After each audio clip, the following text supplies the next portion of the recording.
ওং নমো ভগবতে বাসুদেবায়। আজকের বিষয়টি গুরুত্বপূর্ণ হতে চলেছে। মঙ্গল মিথুন রাশিতে বক্রতার মাধ্যমে অবস্থান করছিল, ঠিক 25শে ফেব্রুয়ারি 2025-এ বক্রতা ত্যাগ করে মার্গী হতে চলেছে এবং মিথুন রাশিতেই 2 এপ্রিল পর্যন্ত অবস্থান করবে এবং 3 এপ্রিল কর্কট রাশিতে প্রবেশ করবে। তাই বৃশ্চিক রাশি বা বৃশ্চিক লগ্নের জাতক জাতিকারা আপনারা কিরূপ ফল পেতে চলেছেন তা আমি একটি ছকের মাধ্যমে বিস্তারিতভাবে আলোচনা করব। যেটুকু করব নিখুঁতভাবে করব, ধৈর্য সহকারে আপনারা কিন্তু ভিডিওটি দেখবেন। নমস্কার, আমার প্রিয় দর্শক বন্ধুকে আমার আন্তরিক অভিনন্দন, শুভেচ্ছা ও ভালোবাসা জানাই। আমি আশা করি অনাদির আদি গোবিন্দের অশেষ করুণায় আপনারা সকলেই কুশলে আছেন। মঙ্গল যোদ্ধা কারক গ্রহ এবং সেনাপতি, ভাতৃকারক গ্রহ এবং ভূমিও কারক গ্রহ। যেহেতু রবির মধ্যে সঞ্জীবিত শক্তি থাকে, ঠিক মঙ্গলের মধ্যে সঞ্জীবনী শক্তি কিন্তু রয়েছে এবং প্রত্যেকটা গ্রহের দুটো কিন্তু দিক রয়েছে। একটি হচ্ছে সৃষ্টি জ্ঞাপকের দিক রয়েছে, আরেকটি হচ্ছে ধ্বংস জ্ঞাপকের দিক রয়েছে। অর্থাৎ শুভ এবং অশুভ এই দুটো কিন্তু গ্রহের মধ্যেই কিন্তু থাকে। যদি আপনার জন্মছকে শুভ থাকলে শুভ ফল অতি অবশ্যই পাবেন, আর যদি অশুভ থাকলে অশুভ ফল কিন্তু পাবেন। মঙ্গল যদি শুভ থাকে এরা সৃষ্টিশীল হয় এবং এদের মধ্যে গতিময়তা, সরলতা এবং খুব তাড়াতাড়ি বা চটজলদি সিদ্ধান্ত নিয়ে নেওয়ার প্রবণতা, ভাবপ্রবণ এবং আবেগের বশে অনেক সময় কিন্তু ভুল সিদ্ধান্ত নিয়ে ফেলে এবং উদ্যম, সাহস, যে কোনো কাজে এগিয়ে যাওয়ার প্রবণতা, রেগে যাওয়ার প্রবণতা, বিপদ জেনেও সে কাজে কিন্তু এরা ঝাঁপিয়ে পড়ে। যখনই অশুভ থাকে তখন কিন্তু এদের মধ্যে ধ্বংস করতে কিন্তু এরা পিছপা হয় না।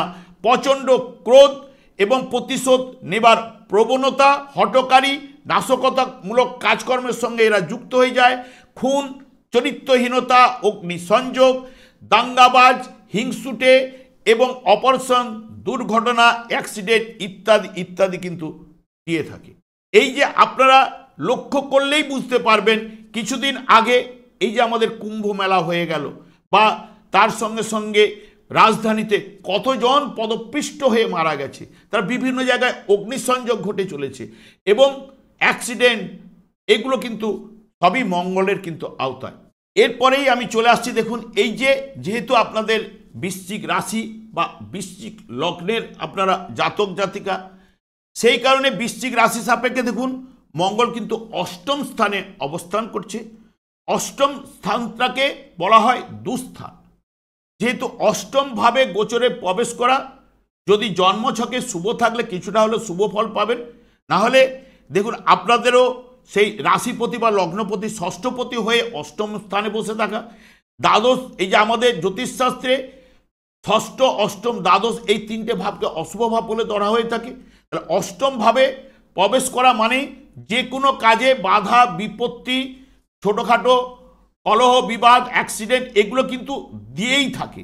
এবং তার সঙ্গে সঙ্গে যারা আর্থিক দ্বিতীয় ভাবের দৃষ্টি রয়েছে, আর্থিক লেনদেনের ক্ষেত্রে সমস্যা, পারিবারিক সমস্যা এবং একাদশ ভাবের উপরে দৃষ্টি রয়েছে আপনাদের থেকে। তাহলে এই যে দ্বিতীয় ভাব, অষ্টম ভাব, একাদশ, অষ্টম ভাব হচ্ছে মৃত ব্যক্তির সম্পত্তি, অপ্রত্যাশিত অর্থ, এগুলো কিন্তু বোঝায়। অ্যাক্সিডেন্ট যেরকম বোঝায়, এগুলো ফাটকা, লটারি, শেয়ার মার্কেট থেকে এগুলো কিছুটা বোঝায়। তাহলে এইগুলো থেকেও পাওয়ার অর্থ আসতে পারে। এবং যেহেতু মঙ্গল রক্তেরও নির্দেশ করে, এটা বায়ু রাশিতে বসে রয়েছে, বায়ু অগ্নিকে, যেহেতু মঙ্গল অগ্নিকারক, জ্বলতে সাহায্য করে, তাহলে মঙ্গল এখানে যদি শুভ থাকলে তাহলে শুভ রেজাল্ট কিছুটা হলেও আনবে। যদি অশুভ থাকলে দেখবেন যারা অর্শে ভুগছেন, অর্শ সংক্রান্ত, যেহেতু ষষ্ঠভাব নির্দেশ করছে রোগ, তাহলে অর্শে যারা এই মুহূর্তে রয়েছেন দেখবেন অর্শের প্রকোপটা বৃদ্ধি পেতে পারে, রক্তক্ষয় হতে পারে, বা যেহেতু ষষ্ঠপতি অষ্টমে বসে রয়েছে অনেকের ক্ষেত্রে অপারেশন নিয়ে আসতে পারে। শুভ থাকলে এই জায়গাগুলো নাও ঘটতে পারে, অশুভ থাকলে কিন্তু অপারেশন এগুলো বা ফাটকা জায়গা বা অপ্রত্যাশিত অর্থ এগুলো কিছুটা আসবে। কারণ যেহেতু একাদশ ভাবেরও নির্দেশক, যত যাই করেন একাদশ ভাব হচ্ছে যাবতীয় সফলতা। যেমন দ্বাদশ ভাব যেরকম হসপিটাল বোঝায়, দ্বাদশের দ্বাদশ ভাব হচ্ছে একাদশ ভাবকে যেহেতু দৃষ্টি দিয়ে রেখেছে, তাহলে কিন্তু যতই রোগ হোক বা অ্যাক্সিডেন্ট হোক তারা কিন্তু সফলতা আসবে, সেই কথাই বলছে। কারণ যেহেতু এখানে দ্বিতীয় ভাব পরিবার, অর্থ, বাকশক্তি, লিকুইড মানি, গয়না ইত্যাদি ইত্যাদির নির্দেশ, তাহলে দ্বিতীয় ভাবের উপর অষ্টম ভাব থেকে দৃষ্টি দেওয়া, তাহলে পরিবারে যদি অশুভ থাকলে কলহ, বিবাদ এগুলো জড়িয়ে যাওয়া, অশান্তির সৃষ্টি হওয়া, অর্থনৈতিক দিক দিয়ে বলুন, পরিবারের দিক দিয়ে বলুন, এগুলো দিতে কিন্তু বাধ্য। এবং তার সঙ্গে সঙ্গে তৃতীয় ভাব হচ্ছে ভাই বোন, আত্মীয়, পাড়া প্রতিবেশী, যোগাযোগ ইত্যাদি ইত্যাদির ক্ষেত্রে বিচার্য, বা মামলা মকদ্দমায় জায়গাটা ষষ্ঠ ভাব মামলা মকদ্দমা, অনেক সময় যদি অশুভ থাকলে মামলা মকদ্দমায় আপনারা জড়িয়ে পড়তে পারেন, বা সেই জায়গায় মামলা মকদ্দমা থেকে আপনার যদি শুভ থাকলে সেগুলো বাধার সৃষ্টি করবে, হতে দেবে না, কারণ তৃতীয় ভাবের দ্বিতীয় ভাবও যুক্ত রয়েছে। সেই কারণে এই জায়গাগুলোতে যে অশুভ থাকলে অশুভ রেজাল্টগুলো আনতে পারে তৃতীয় ভাব থেকে, বা ভাই বোন আত্মীয় স্বজনের সঙ্গে কলহ বিবাদ, মনোমালিন্য এগুলো সৃষ্টি হতে পারে অশুভ থাকলে। শুভ থাকলে এগুলো জায়গাটা কিন্তু ভাই বোন আত্মীয় পরিজনের সঙ্গে একটু মিলমিশ দেবে, কারণ একাদশ ভাব যেহেতু আপনাদের যুক্ত রয়েছে, সেই কারণে এগুলো মানে 1, 3, 11 নির্দেশে এগুলো দেবে। তাহলে যদি মঙ্গলটি অশুভ থাকলে তাহলে কিন্তু নেগেটিভ ফলগুলো পাওয়া যাবে। এই যেমন ষষ্ঠ ভাব রোগের স্থান, মামা বাড়ি এবং পোষা জীবজন্তু এগুলো নির্দেশ করে রোগের স্থান। তাহলে এখানে যদি শত্রুতা, যদি শুভ থাকলে শত্রুতা হানি করবে, অশুভ থাকলে শত্রু বৃদ্ধি করবে এবং রোগ বৃদ্ধি করতে পারে অশুভ থাকলে রোগের জায়গাটা। কারণ যদি এখন দশা, অন্তর্দশা, প্রত্যুত্তর দশা চলে, তাহলে রোগ থেকে অপারেশনের জায়গাটাও কিন্তু নিয়ে আসতে পারে। তবে ছোটোখাটো অ্যাক্সিডেন্ট যদি 3 আটকে পাচ্ছে, ছোটোখাটো অ্যাক্সিডেন্ট দিলেও একাদশ ভাব সফলতা আনলেও যেহেতু ষষ্ঠ ভাব পড়েছে, ঠিক রোগের মাথার জায়গা, মাথার উপরে কোনো চোট আঘাত লাগার সম্ভাবনা দিতে পারে। এই জায়গাগুলো থেকে যে অশুভ থাকলে এই সময় আপনারা যতটা পারবেন সাবধানতা অবলম্বন এই এপ্রিলের 2 তারিখ পর্যন্ত অতি অবশ্যই আপনারা করতে হবে, কারণ মঙ্গল অষ্টম ভাবে রয়েছে। তাহলে বাধা বিপত্তি একটা পাওয়ার সম্ভাবনা। শুভ থাকলে তো কোনো ব্যাপারই না, শুভ রেজাল্ট কিছু না কিছু পজিটিভ রেজাল্ট, যে অপ্রত্যাশিত অর্থ বলুন, লটারি ফাটকা থেকে অর্থ বলুন, এগুলো কিছু, বা মৃত ব্যক্তির সম্পত্তি বলুন, হয়তো কারো না কারো কাছ থেকে এগুলো যাদের পাওয়ার যোগ রয়েছে, বা দশা, অন্তর্দশা, প্রত্যুত্তর দশা চললে এগুলো হয়তো আপনারা পেতে পারেন, এই জায়গাটা সাপোর্ট আসতে পারে।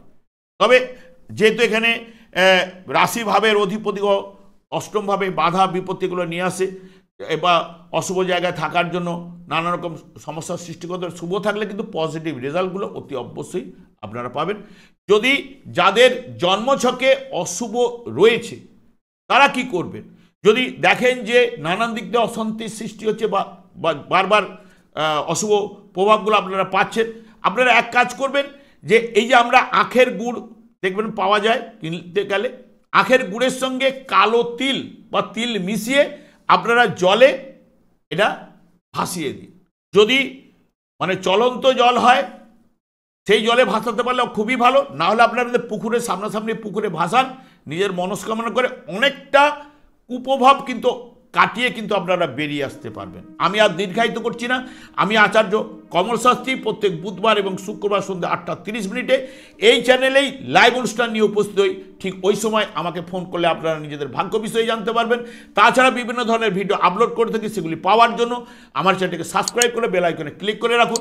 যখন আমি লাইভ অনুষ্ঠান বা যে কোনো ভিডিও আপলোড করব আপনাদের নোটিফিকেশন পৌঁছে যাবে। আমি অনাদির আদি গোবিন্দের কাছে প্রার্থনা করি আপনারা ভালো থাকুন, সুস্থ থাকুন, আনন্দ থাকুন। আজ এই পর্যন্ত, পরের ভিডিওতে দেখা হচ্ছে।